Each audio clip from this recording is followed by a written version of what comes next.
What do you believe?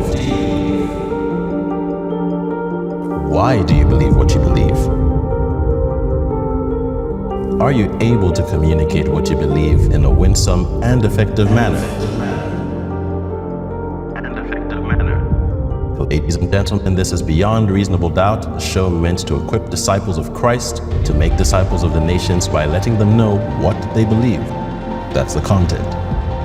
Why they believe what they believe, that's the reason. And enabling them to have a rhetoric, arguments, everything that they need to get this message across and be good disciples of Christ. What do you believe? Why do you believe it? Are you able to communicate that in a way that is winsome and effective? That's what Beyond Reasonable Doubt is about, and that's what we're going to be talking about with our guest today, Dr. Voddie Baucham. Dr. Voddie Baucham, it is awesome to have you. Thank you. It's a pleasure to be here. I can't tell you how excited I am. A literal and metaphorical giant of a man. Very intimidating. This is going to be great, but we should explain why we're here. Beyond Reasonable Doubt is a podcast that aims at equipping believers to know what they believe, know why they believe it, and enable them to communicate that in an effective and a winsome way. Yeah. And that sounds familiar. That sounds kind of familiar, doesn't it? Yeah. Spoiler, there's a book about this that you know something about. And we want to get into it because over the next 13 episodes, we want to equip believers to fulfill the Great Commission. Yeah. And part of that is apologetics. And now, for some, that might be a bit of a dirty word. Yeah. For some, it's, this is my meat and bones.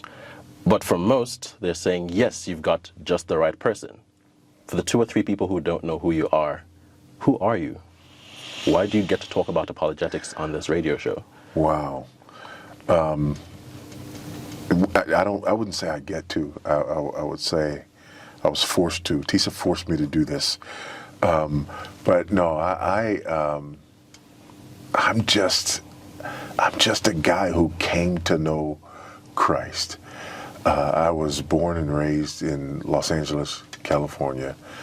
I was born to a single teenage Buddhist mother. I never heard the gospel till my first year at university. Wow. I didn't grow up in the church. I didn't grow up around Christianity. So my journey to faith was very different than what a lot of people experience or are accustomed to.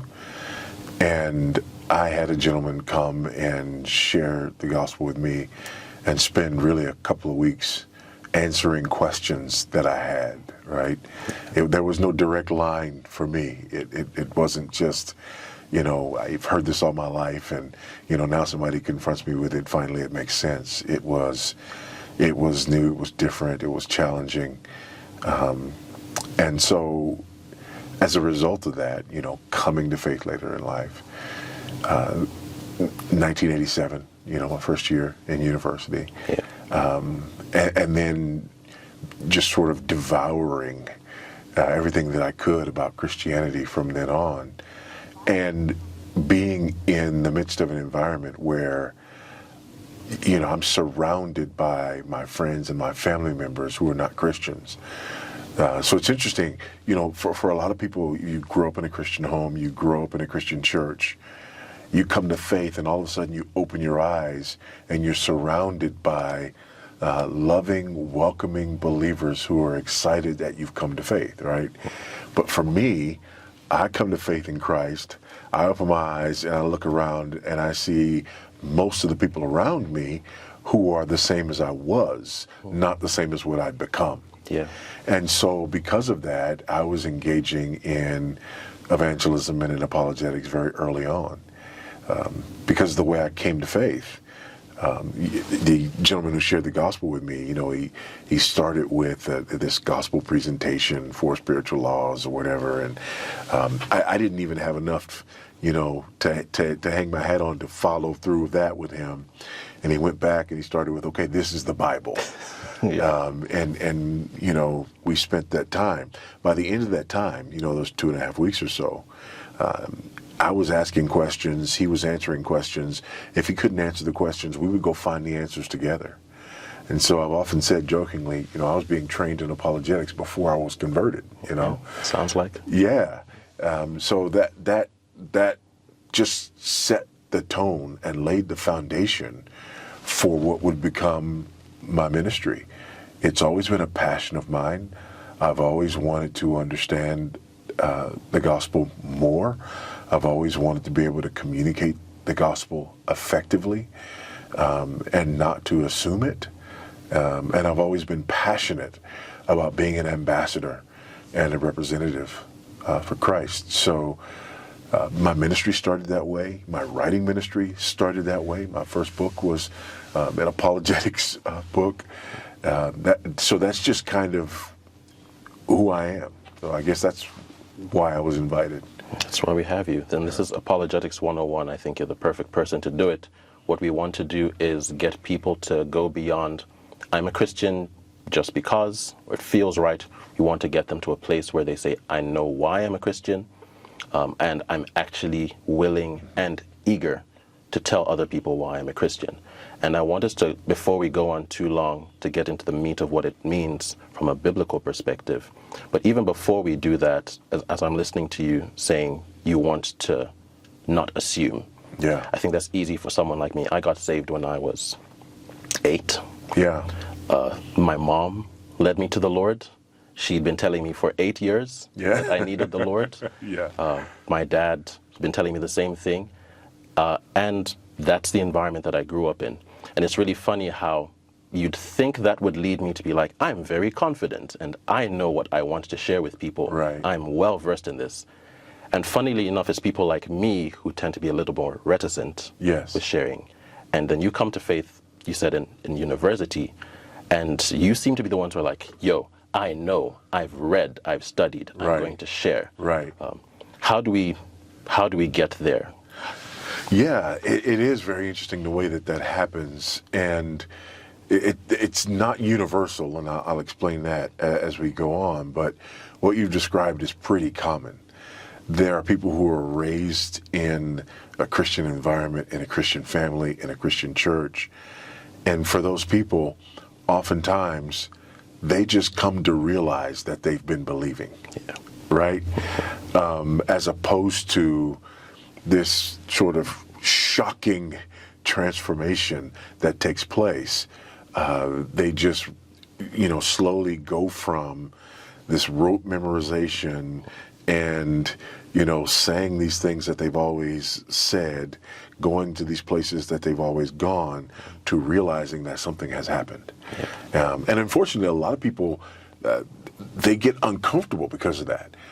Because we get into environments where people are blown away by the dramatic testimony, right? Mm-hmm. The person who was at the bottom of the gutter, and then God saved them at the bottom. We love those stories, right? And the person who was just, as far away from God as you could possibly be, and now, they're on fire and serving the Lord and changing the world. And oftentimes, those people who grew up being taught, grew up immersed in that environment, and then kind of realize that they've been believing, they feel inferior. Yeah. I've even heard people say things like, well, I don't have a testimony. I wish I had a testimony. I wish I had a testimony. Not even a testimony like that, just a testimony. In general. They believe they don't have a testimony. But in fact, they do, right? You just shared yours. That's a testimony. It's a testimony to multi-generational faithfulness. And it's a beautiful thing, right? And so I think part of it is that barrier. And what that leads to is a person who is an outsider who sees that stark contrast, recognizes it more clearly. I could clearly see, I didn't believe this. Now I believe this, right? I used to believe that. Now I believe this. And because I used to believe that, I see it more clearly, right? Whereas a person who was never believing, those things, it's harder to recognize, right? So I think that's one of the differences that occurs. When people come in from the outside, they have that much clearer picture. It's like Matthew, right? Matthew comes in from the outside, and Matthew can throw a party for the tax collectors and the sinners, because that's where he was, right? I know those people. I know how they think. I was one of them not very long ago, right? That there's that connection. Whereas somebody who didn't have that doesn't tend to see it as clearly. On the flip side, somebody who grew up in that, especially people, who were properly discipled, people who were catechized, and we're going to talk about that a little bit later, right? The advantage that those people do have is that they have a much deeper foundation, right? So for me, the outsider, I was well versed in those worldviews that were opposed to the gospel. Right. And I could dissect and analyze those things, and I could respond to them, but I could respond to them on a very surface level with the new gospel that I was becoming versed in. Mm-hmm. On the other side, you've got the person who was immersed, right? That person doesn't feel confident because they're not able to dissect those things out there. But what they are able to offer in response is much deeper, right? Yeah. So it's kind of six in one hand, half a dozen in the other. And, that sort of determines where our comfort levels are. But neither of those individuals needs to stay there.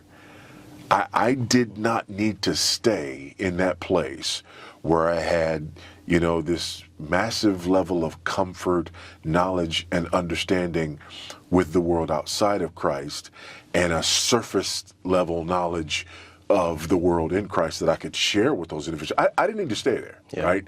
I needed to deepen my understanding of the gospel and biblical worldview, right? And same thing for the person who has little or no, understanding or connection with the world outside.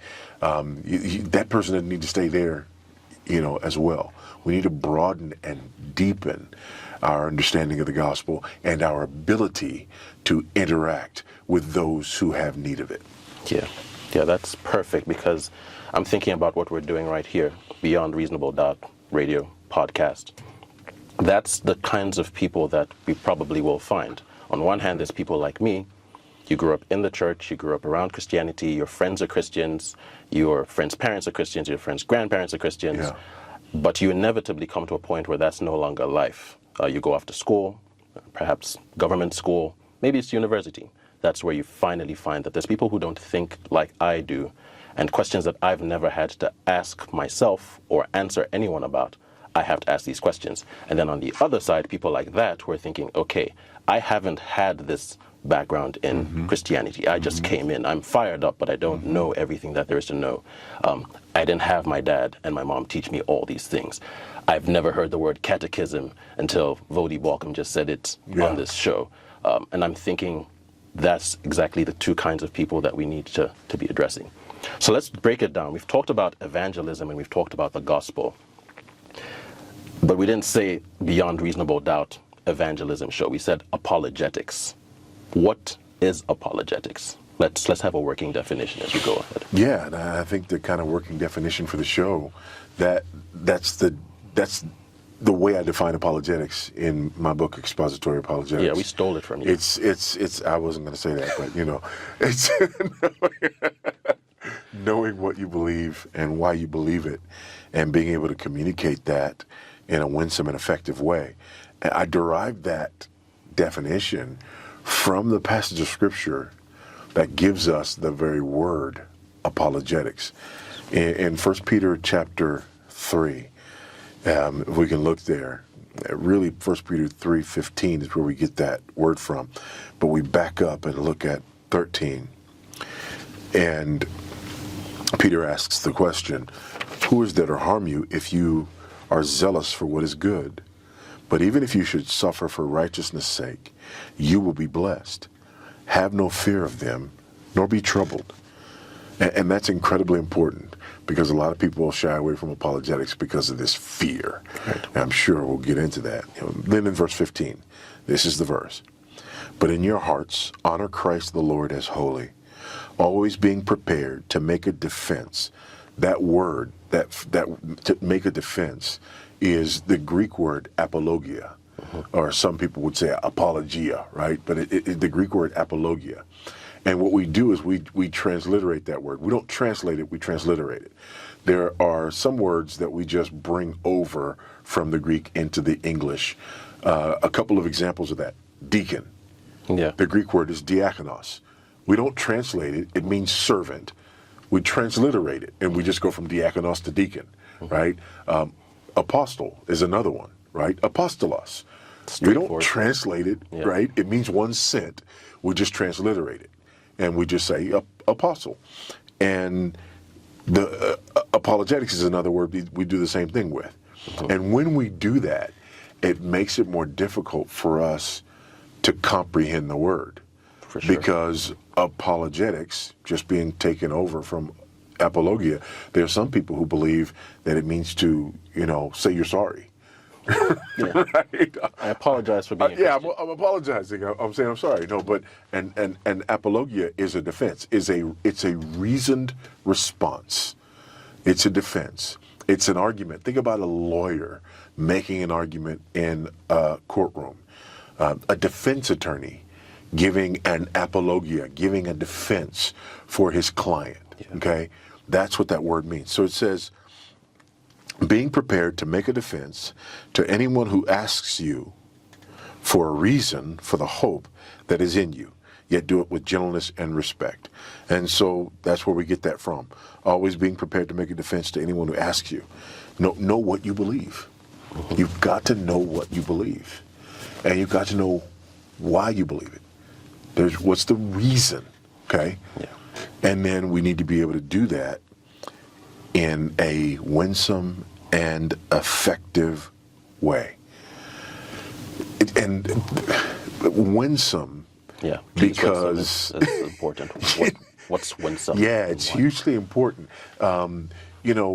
Winsome, just like it sounds, being able to win someone over, communicating to people in a way that's pleasant, that's attractive. And unfortunately, we often don't think about apologetics that way, right? We think about, arguing and pounding the table and pointing our finger. And it's not very, very winsome at all. But yeah, winsome. And then effective. Because our goal is not to win the argument. It's to win the man. And there's a story that I often tell about this. When I was in college, I was a new believer, and had some friends of mine who were discipling me. I was on the football team. I played American football, not real football. The other thing, Yeah. And so, I was at my apartment, and this guy came and knocked on the door. Two guys that came and knocked on the door, and they were talking about the Lord, but something just seemed off. And so I practiced the next day, telling my Christian brothers, these two Christian mentors of mine, about this encounter that I had and how something was just off, and about this person who knocked on my door. And they said, Mormon or Jehovah's Witness? And I was like, I don't know. And then one of them goes, did he have a white shirt with a name badge? And I said, no. And then they looked at each other and they went, Jehovah's Witnesses. So I was like, what in the world? What are we talking about here? And so, they told me about Jehovah's Witnesses. So I just went and I did a deep dive, on Jehovah's Witnesses. And I was just shocked. I'm like, how are people believing this stuff, right? That's why it felt off. This is another gospel. Yeah. And so, after doing this deep dive, the guys came back. And when they came back, man, I was loaded for bear, okay? And I blasted them with both barrels. I mean, it was not pretty. So next day I go back to practice, and I'm like, man, those guys came back and I gave them what for. You know, I mean, I blasted them with both barrels. We talked about Arian heresies, and we talked about all. I mean, it was just, you know, and two guys, Brent Napton and Max Moss, and I think it was Brent who looked at me and he said, interesting. Do you think they'll ever come back? And I said, oh no, man. They were running with their tails between their legs. They'll never be back. And then he looks at me and he goes, what a shame. And he walked off. I was like, wait, what just happened? You know? And it just dawned on me. I'd won an argument but I hadn't won the man. I felt really good about myself because, you know, I had bested someone. Yeah. But as a Christian, as a Christian, that cannot be our ultimate goal. Mm-hmm. Apologetics is not about besting someone. The other thing that's really interesting here about this text is that we see that apologetics is defensive, not offensive. Give a defense. Yes. Yeah, it's not just going around, you know, looking for arguments, for argument's sake. It is about being able to give a reasoned response. And what's amazing about that, and again, this is about being winsome and effective, right? We really understand that when we look at the broader context. And if you go back to 1 Peter 2, look at 1 Peter 2, beginning of verse 11. Beloved, I urge you, as sojourners and exiles, to abstain from the passions of the flesh, which wage war against your soul. Keep your conduct among the Gentiles honorable, so that when they speak against you as evildoers, they may see your good deeds and glorify God on the day of visitation. So the idea here is that we're sojourners, right? That we are exiles.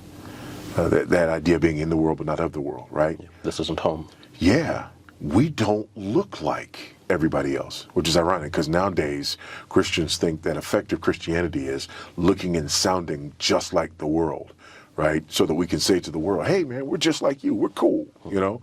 But here, we're sojourners and we're exiles because of the holiness and righteousness that marks us as followers of Christ, because of our worldview that is alien to those around us. And what that does is two things. Number one, it brings about eventually a persecution, right? That's why down in chapter 3, you know, he starts with, who is there to harm you if you prove zealous for what is good, right?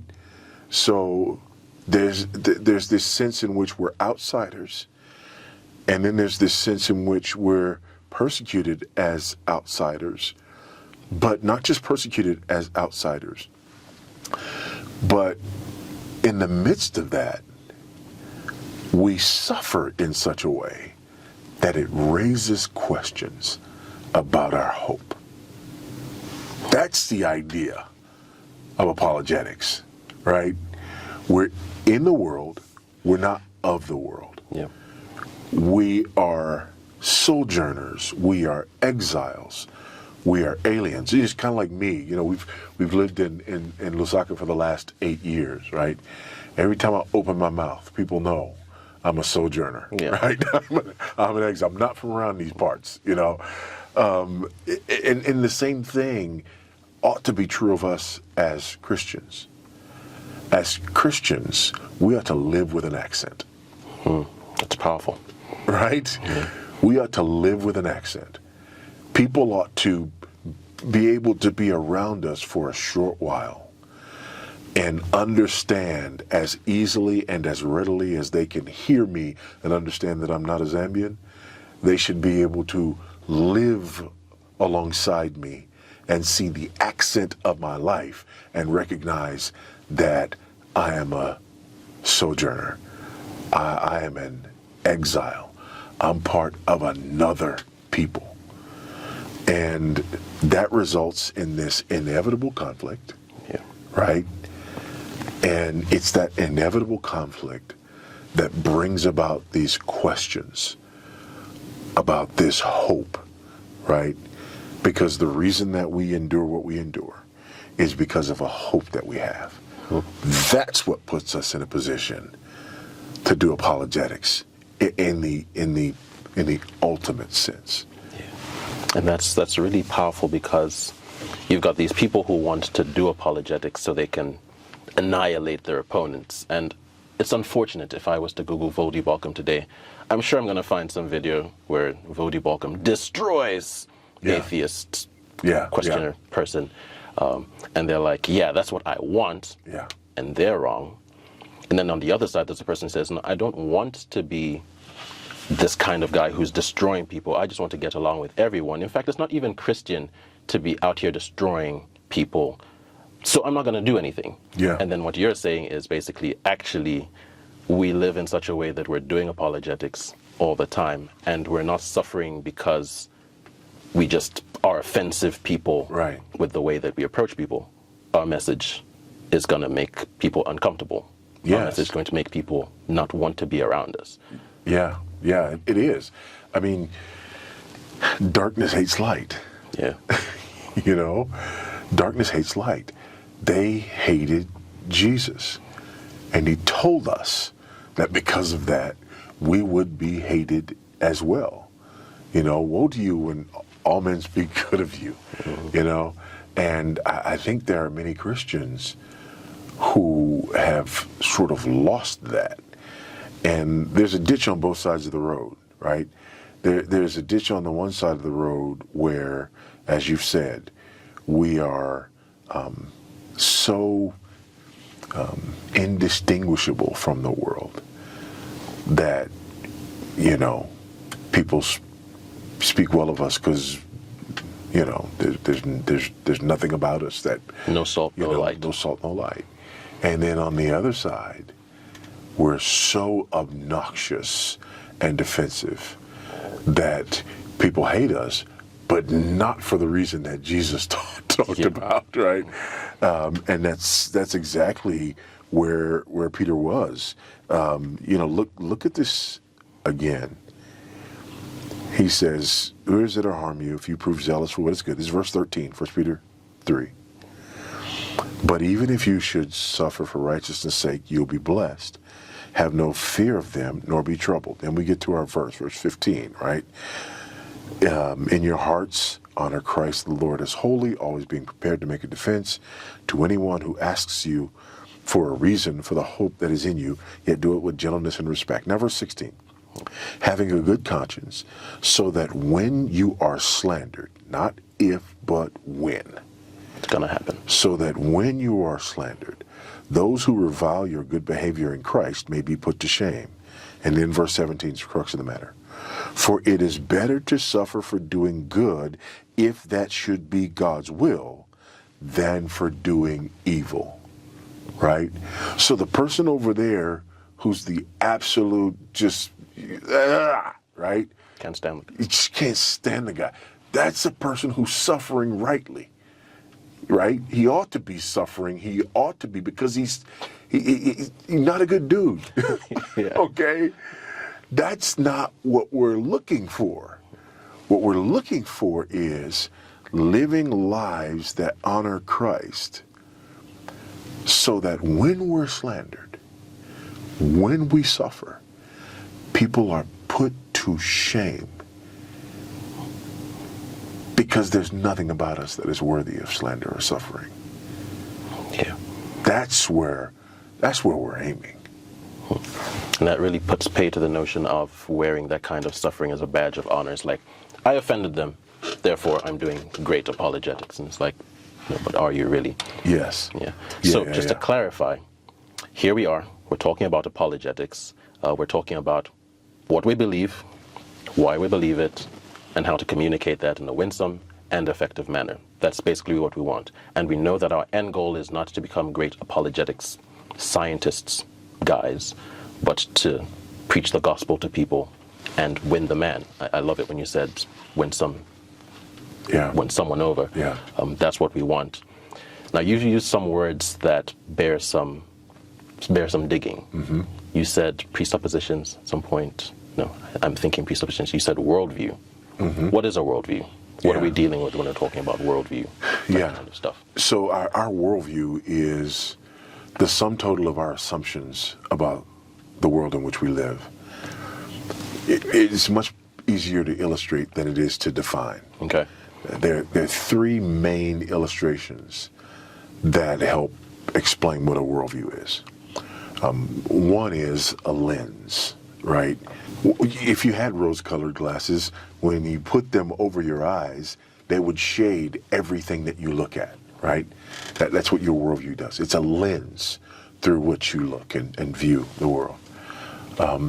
Another way to illustrate it is a puzzle picture. Okay. People do these big old puzzles, 5,000, 10,000, 15,000 piece puzzles. And what they do is they dump out all the pieces, and then you don't throw away the box. Right. Because the picture of what it's supposed to look like in the end is on the box. That's your reference point. It's your reference point.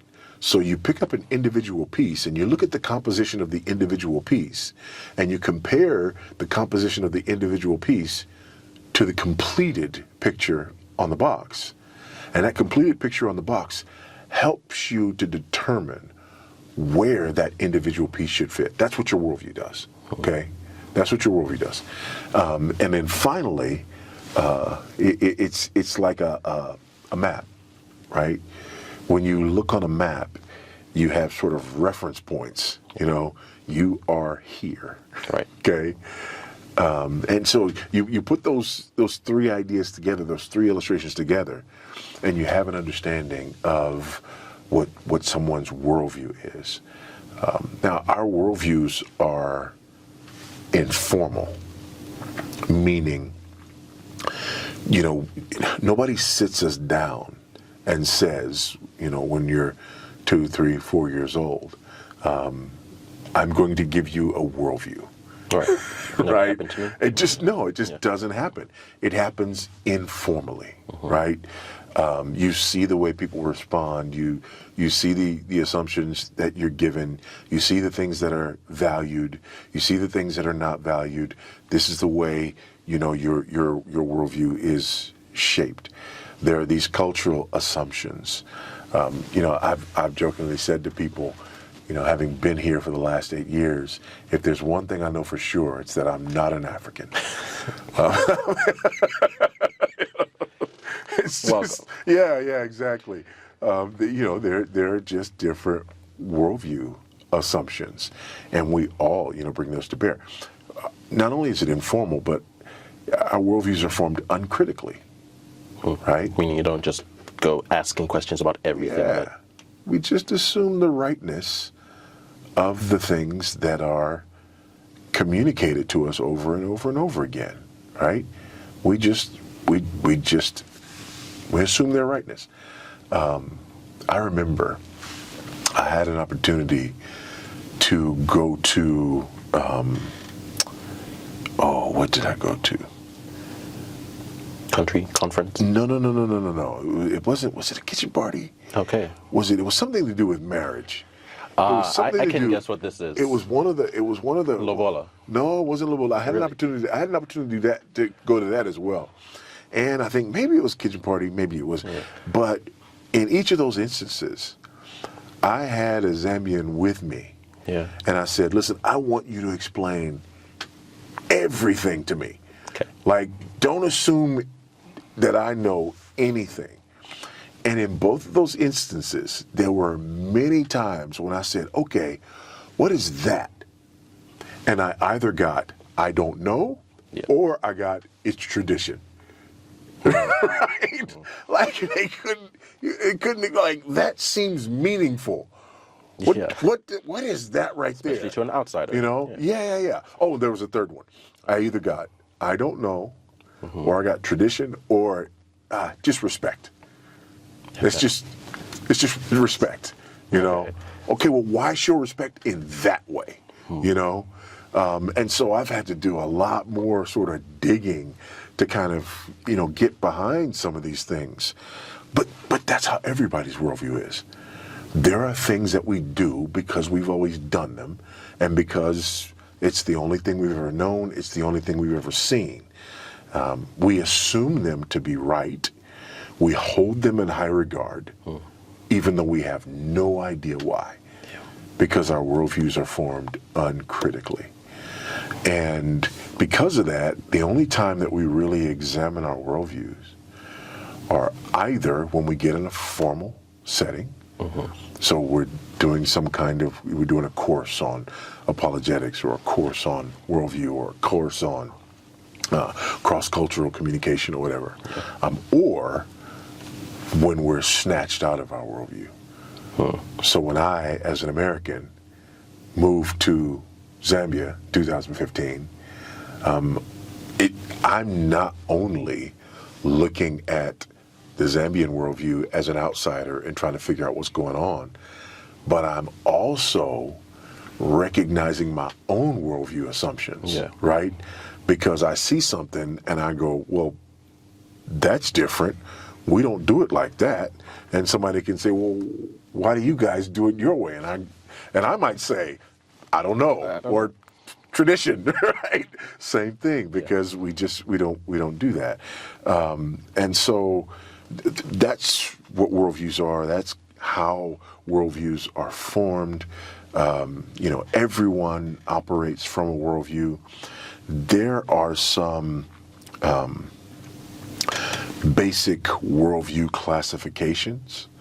You have, for example, the basic Christian worldview is Christian theism, right? Let me back up a little bit. Okay. There's a couple of ways that we can define worldviews. Outside of lens, jigsaw puzzle, and map. Those are just illustrations, right? But the components, we can talk about the components of worldview. And they are what we believe about God, man, truth, knowledge, and ethics.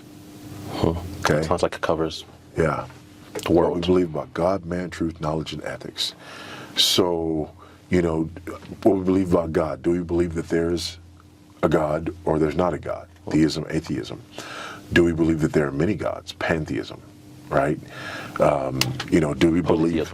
What's that? Polytheism. Yeah, I said pantheism. Yeah. Polytheism. Or polytheism, pantheism, panentheism, that God is in, nature. There's all these various different views about God. And that's sort of the anchor point for your worldview. Okay? Now, that'll take you in a bunch of different directions about the other questions, like what you believe about man, right? If you believe that there's no God, then your view of man is going to be impacted by that, because your explanation of, who man is and where man comes from and why man exists, is going to have to be one that is explained without God. Evolution, for example. Whereas Christian theism would believe in a creationist perspective. Our view of truth. Do you believe that truth is objective and universal? Or do you believe that truth is relative? Do you believe that what's true for you is true for me? What's true here is true there? What's true now is true then? Or do you believe that truth depends on your setting and your circumstance, right? Knowledge. How do we know things? Do you believe that we know things only through experience? Do you believe that we know things, only through observation? Do you believe that we know things only through reason? Or do you believe that we know things through revelation, or a combination of reason and revelation, right? And then, so God, man, truth, knowledge, and then ethics, right? Important one. Yeah. And our view of ethics is going to be determined by those other issues.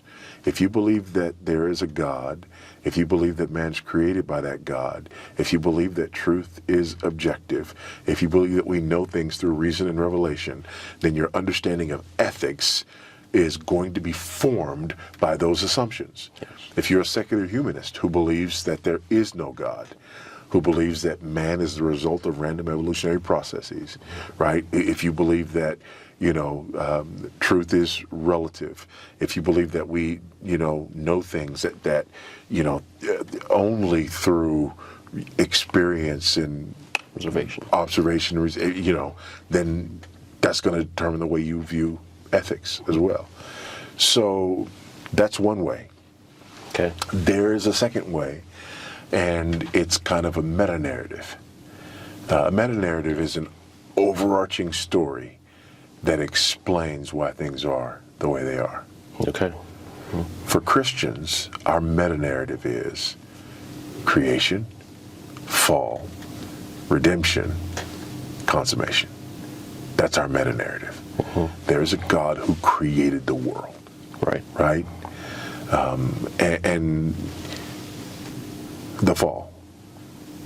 Man fell into sin. Right? Redemption. Christ came to redeem us from sin. And then consummation. At the end of the age, Christ will return, right? And he will judge the living and the dead and set all things right. Secular humanism and Marxism and these other worldviews, they have their own meta-narrative as well. We have creation. They don't have creation. They have evolution, Big Bang, right? Again, there's an overarching meta-narrative. Another way you can think about the meta-narrative is answering these questions. Who am I? Why am I here? Yeah. What's wrong with the world? And how can what is wrong be made right? Our meta-narrative answers those questions, right? It sounds like something that everyone would at some point in their life answer. Absolutely. Yeah. So, when you talk about worldview, and again, this is a lot to, wrap our heads around. Yeah. But, these are the essential elements, the essential ideas, and the essential nature of our worldviews. And what happens for Christians, what has to happen for Christians, is we have to recognize the fact that we operate from a worldview that is assumed, about which we're uncritical, right? And that is informal for us. And that unless we become intentional, we will superimpose our worldview onto our Christianity. So my culture, African traditional religion, African traditional worldview, it gives me an understanding of God, man, truth, knowledge, ethics, right? Here's what doesn't happen. What doesn't happen is you hear the gospel, you come to faith, and then from that second on, your worldview is completely transformed and corrected. Right. No. Still got it. Yeah. So when you first initially come to faith, you are a person with that worldview who has now been redeemed, and who from then on is going to have to be completely redeemed and sanctified, including your worldview. Right. Okay? But what happens for many people is we never allow that sanctification process to touch our worldview. Too precious. Well, and because that's where the suffering comes from. Right. That's when we become sojourners and exiles. So if I'm a person, in this context, African traditional worldview, African traditional cosmology, and then I just hear the gospel and come to faith, and I pray to receive Jesus and repent of my sin, but I keep my worldview and just add Jesus to that worldview. Well, no problem. Yeah, welcome. Good for you, right? But if I start seeing things in my worldview that are inconsistent with biblical truth about God, man, truth, knowledge, and ethics, and begin to change those things and challenge those things and reorganize my life around those things, well, now I'm not so welcome, right? Now I'm not so welcome. And that's where this conflict comes in, right? That's where the difficulty comes in. And so there's this dance that we kind of, go through over the course of our Christian life where we run into things in the scriptures that challenge our worldview assumptions. And there's always this internal battle, right? On the one hand, the easiest and most comfortable thing for me to do is to interpret and explain this text in a way that doesn't cause me to have to jettison my prior assumptions. Yeah. Right? That's always the easiest thing in the short run. Right? You pay for it later. Yeah, you definitely do. You definitely do, because all of us have inconsistencies and contradictions, and this ongoing sanctification process of sanctifying our worldview. It's something that from here until we go to glory, we deal with and we wrestle with. And so that's really what causes this massive difference. And by the way, that's what, back in our text, right? If you look again at this, look at 1 Peter chapter 2 again, okay? 1 Peter 2. 1 Peter chapter 2, and look starting in verse 18. Servants, be subject to your masters with all respect, not only to the good and the gentle, but also to the unjust. For this is a gracious thing, when mindful of God, one endures sorrows while suffering unjustly.